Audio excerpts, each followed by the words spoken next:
Thompson and Iguodala. Missing Thompson here down the stretch. This will be a big possession defensively for Golden State out of the timeout. Yeah, now look at it if you're defense, if you're a Golden State fan or a coach. You have one timeout left. You know that you're going to get the ball back here. The key thing is you got to get them to miss and not give up a second chance opportunity so that they can run out the clock. So the other factor is at the other end now, Toronto only has one timeout. They've got to get the ball inbounds. It'll be interesting to see if they play and try to discourage the inbound. No, they're not. Well, let's see what happens as they come out here and match up. All right, let's reset it. Each team has a timeout remaining. Right. Toronto is over the foul limit. Next foul for the Warriors will put them over the limit. 37 and 7/10 seconds to go. Toronto 109, Warriors 108. Raptors ball front court. Kawhi Leonard, who's 0 for 4 and scoreless in the fourth quarter. He'll be the inbounder on the far right side. Van Vliet coming across the top. Kawhi into the backcourt. Inbounds to Kyle Lowry. Yeah, smart. That gave you freedom. 9 seconds to shoot, 30 seconds to play. Toronto by 1. Lowry hits Siakam. 2 steps in the lane. Floater is good. Great. The Raptors go up 3. That was a great shot, and they were looking for the isolation there. Golden State with 21 seconds to go, about 2 seconds difference. Curry falling down in the lane, was fouled and tripped. Toronto's over the limit. Siakam, I believe, the man who stuck out the leg. And that'll put Curry at the line with 18.5 to go in Game 6. Yeah, now Curry was definitely going strong to the basket. And then, unfortunately, you get the trip. Foul was on Siakam, his second. Steph Curry, 4 for 4 at the line. 52 of 55 at the free throw line in the final. Now, he makes 2 foul shots. He makes 1 or 2. Okay? There's the first. All right, okay, so if he makes the next one, it's a 1-point game, 18 seconds. You've got to press immediately. You press the guy out of bounds and you overplay everybody, and you've got to go for the steal. If you don't get the steal, then you're going to have to foul. But the key is give you a chance to make a steal. Let's see what happens now. Curry hit both. 1-point game. Toronto leads. Now, you're Toronto. You can take the pressure off here. If you can't get it in, you can blow a timeout. 18 seconds to go. Lowry is going to use that timeout. Good. Now you move the basketball.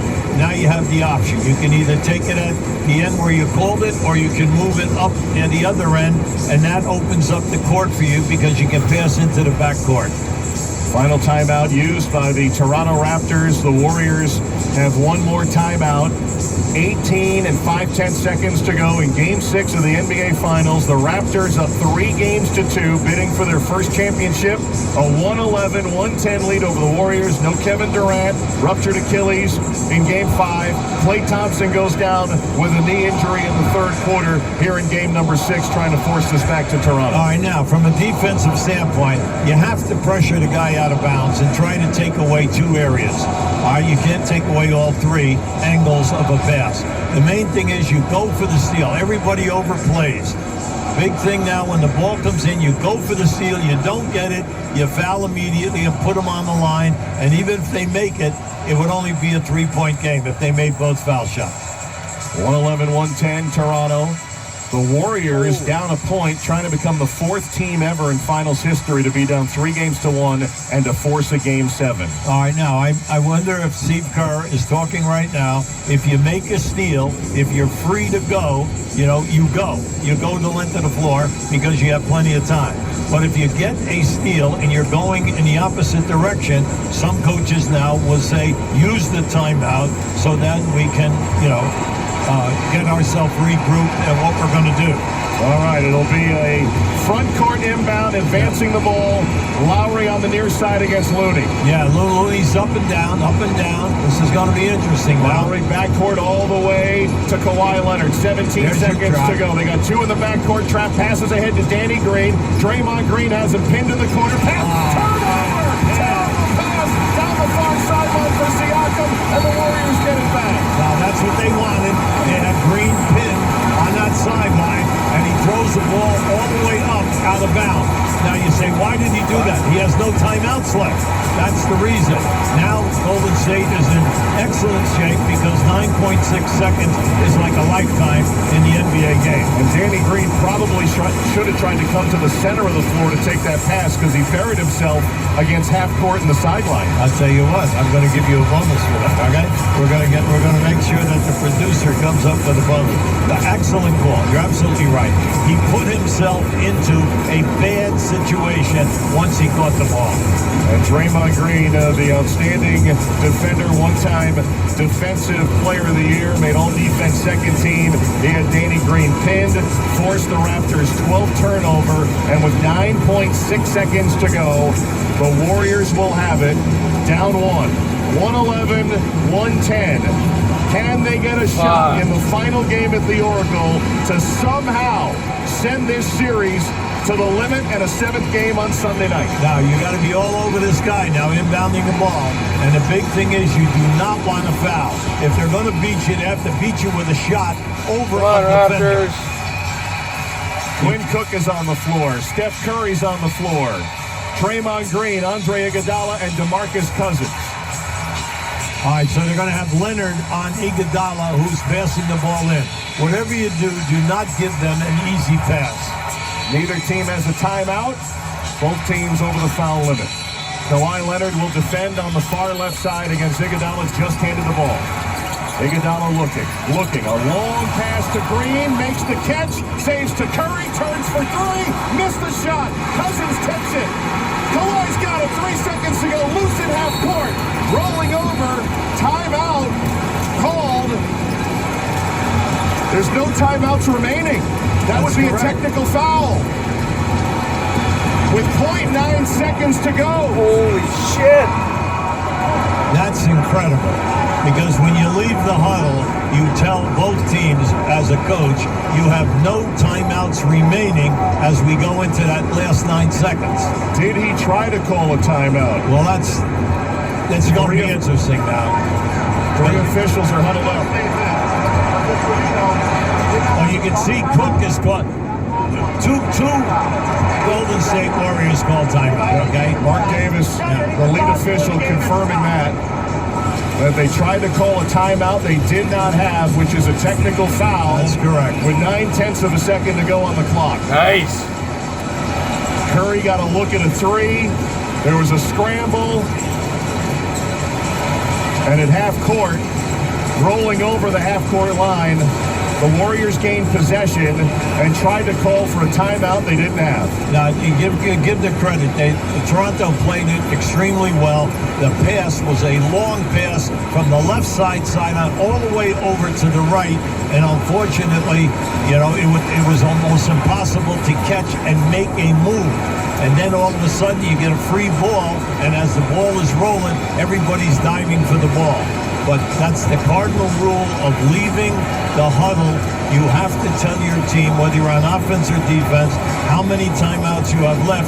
And both places should have been, we have 0 timeouts. Now, Draymond Green was trying to call that timeout. We saw in replay on the technical foul. With 9/10 of a second to go, the chances that even if he hadn't called timeout and tried to get the ball to someone and get a shot off at half court were very slim. Oh, absolutely. Yeah, absolutely. Good observation there, okay? Absolutely. So we'll get a technical free throw, 9/10 of a second to go. Now remember, the Warriors don't have a timeout, so they can't advance.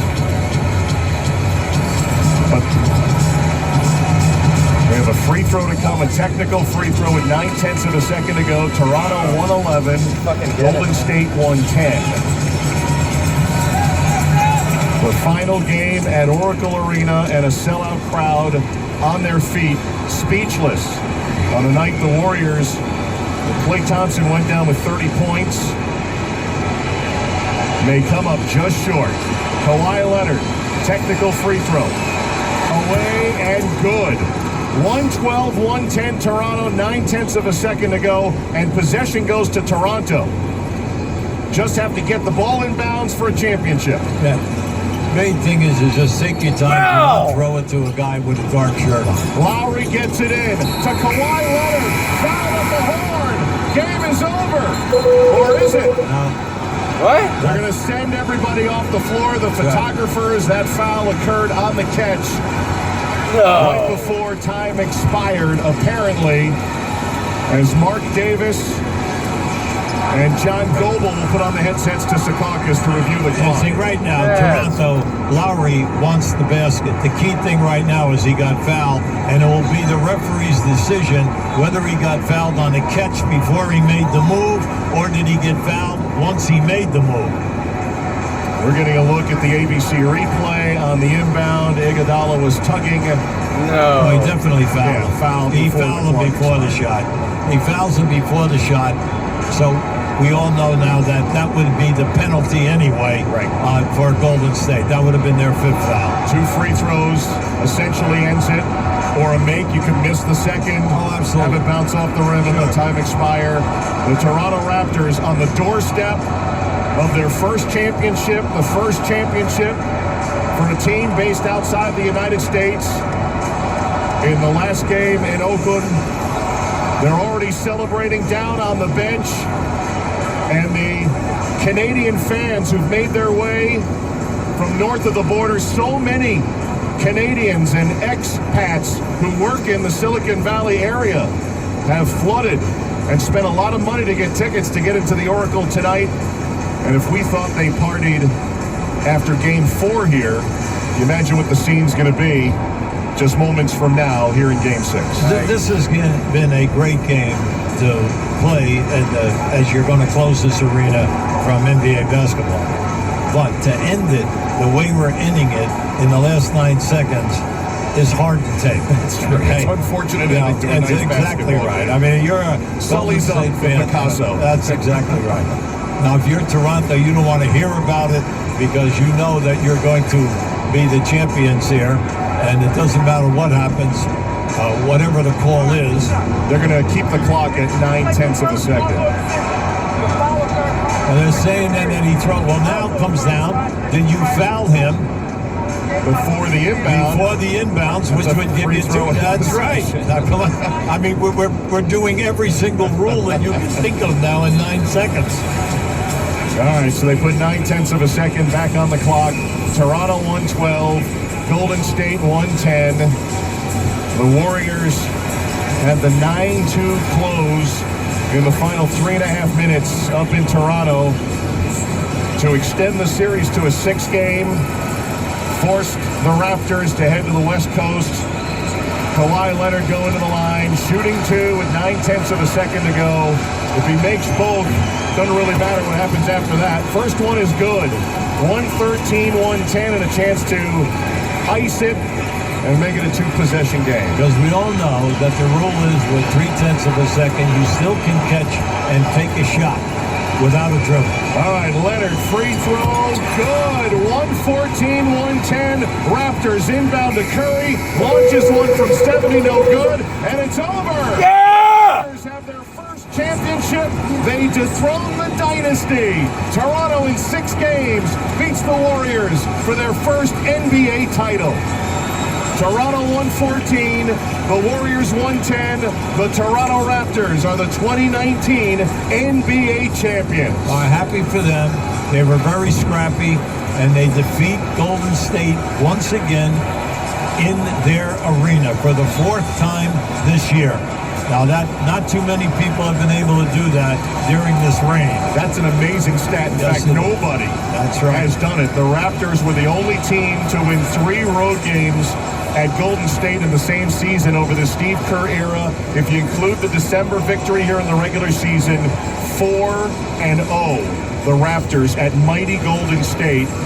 And how about Kawhi Leonard, acquired by trade in the summer, leads them with an amazing Game 7 game winner that hit the rim 4 times and went through, down 2-0 to the mighty Milwaukee Bucks in the Eastern Conference Finals. They reel off 4 straight wins. And Nick Nurse, in his first year as an NBA head coach, is an NBA champ. Well, give a lot of credit to the team. The team definitely has to perform for you, but you have to give them a ton of credit because once again, all right, they hold Golden State. Think about it. They only got 110, but we all know Durant didn't play. And then the heartbreaker today was Thompson, giving you 32 minutes and 30 points, has the knee injury. And naturally, we have no idea the seriousness since he left the building on crutches. But they hung in there, and they still were right there at the end, right down to the last 9 seconds the game could go either way if they could make a steal. Well, the Raptors are still celebrating on the floor, along with their coaches, some executives. They're putting a stage together, a presentation that we will bring for you. The Larry O'Brien Trophy is in the house, and for the first time ever, we'll be going north of the border to stay. And Raptors fans who are in their red jerseys are making their way from all points into the lower deck. Kawhi Leonard is standing by with our Ramona Shelburne. Kawhi, when you were traded here this summer, did you ever envision that it could end in a night like this? Man, you know, I text Kyle as soon as I got traded and told him, you know, I know your best friend left. I know y'all are tight, but let's come out here and do something and make history this year. And look what we did. What was the key tonight in dethroning the defending champs? Say that again? What was the key tonight in dethroning these defending champs? Yeah, we made shots tonight. I always say this. This is, it takes more than one player to win a championship. I didn't make no field goals in the fourth. Fred hit a big three. Pascal made layups. Kyle, it was amazing. I know it's hard to think about anything but tonight, but all of Canada wants to know, are you coming back next year? Answer that question. Thanks, Bud. Congratulations. All right, Ramona, I give you credit for trying to get that answer in. That's going to be the big question leading into the summer. He can eat for free anywhere in Canada. He can live for free anywhere in Toronto. We'll see what happens there. But I think, is Van Vliet your Goodyear player of the game? Kawhi mentioned he hit 3 big threes in the fourth quarter. Yeah, no, for the game. Yes. That's it. Not for the series. Not for the series, no. I think Kawhi's going to end up with that MVP. Now look at it this way. Leonard at 22, Siakam at 26, Lowry at 26, Van Vliet at 22. So they had 4 guys get over 20 for the 96 of the 114 points, and then you throw in Ibaka. Between Ibaka and Van Vliet, they get 37 points off of 2 substitutes. Now, you got him credit, but I feel badly for Golden State when you lose a guy that's got 30 for you, and then also he only played 32 minutes. You had an opportunity to win this game as long as he was in the game at that time. Absolutely, and the Golden State Warriors suffering their second finals loss in this 5-year run.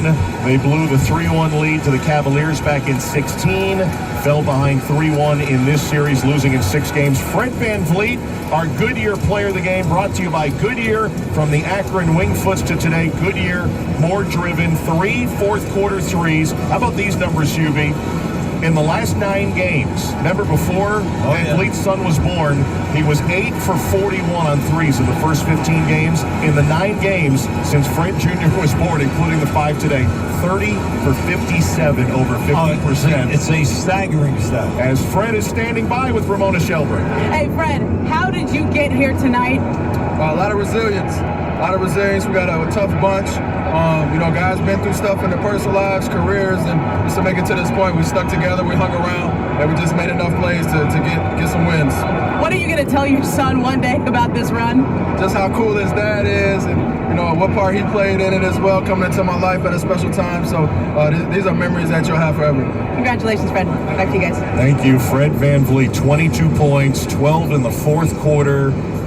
Hubie pointed it out, one of 4 guys to go over 20. Siakam at 26, Lowry the 26. He had 21 in the first half. Kawhi Leonard, it was kind of an off night. Yes. His voice sounded a little scratchy. I don't know if he was under the weather or not. He ended up with 22 points, no field goals in the fourth quarter. But one would think, we'll find out soon, that he may have won his second NBA Finals MVP with his 2 rings now. There's no doubt about it. I can't believe